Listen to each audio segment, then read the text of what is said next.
લે ગણો. 10 10 ને જોડકા દશકમાં મૂકશું અને જે વધ્યા છે છૂટા એ અહીંયા મૂકશું.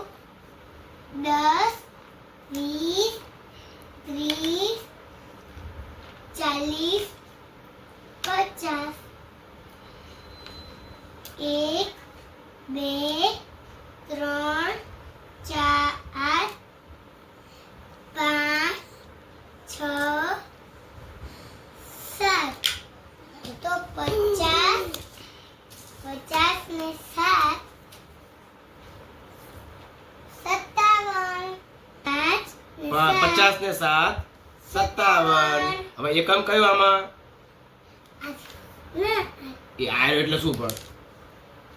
7 હા, અને દશક 5 હા, એટલે આ 10 10 ના જોડકા છે દશક અને આ એક એક ની છૂટી છે દિવાસળી એ એકમ.